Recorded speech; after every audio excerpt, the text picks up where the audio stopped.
You've been to Door in Donegal. Aye.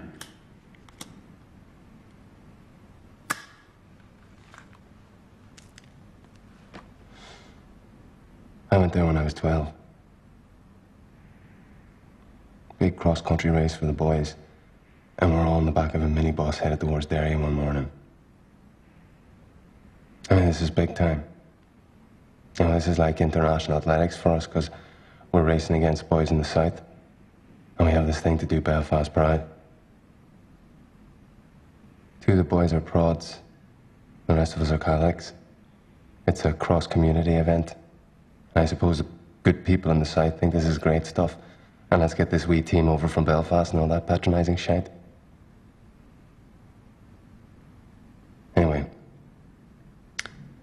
we're through the border. The boys are all singing pop tunes and all. But I'm just on the back of the bus looking out the window. We're going through them mountains.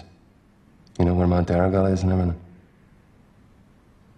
It's a beautiful sight, Dom. Donegal has to be the most beautiful place in Ireland, I reckon. Aye.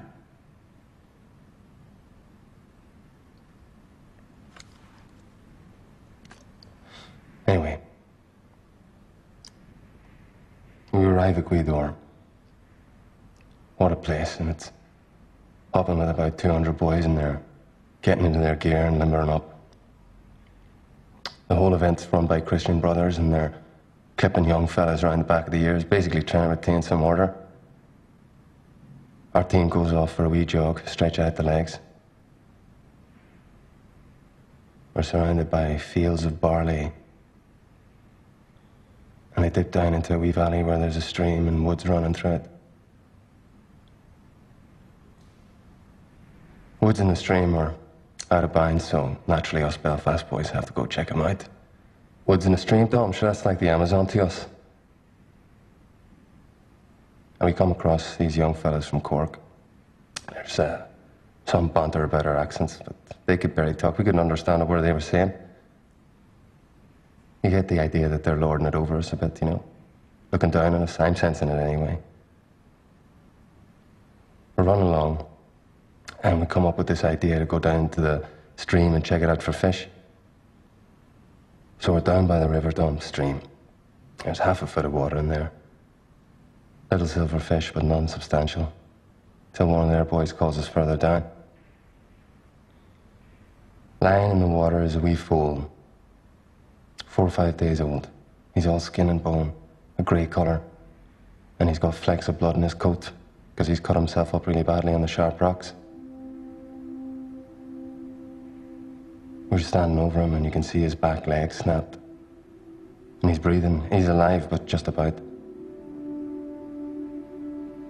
So this big conversation gets started up between the boys who suddenly reckon themselves the leaders.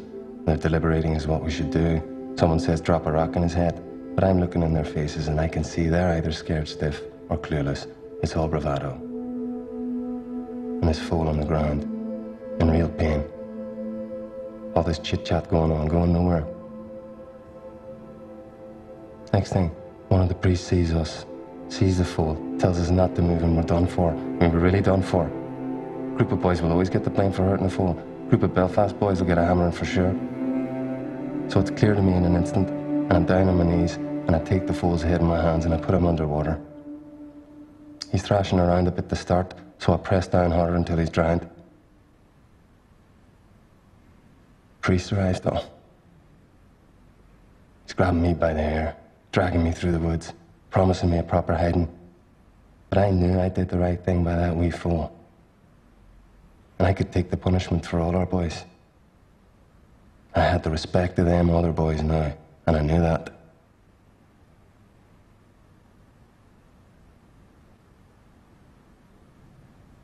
I'm clear of the reasons, Dom.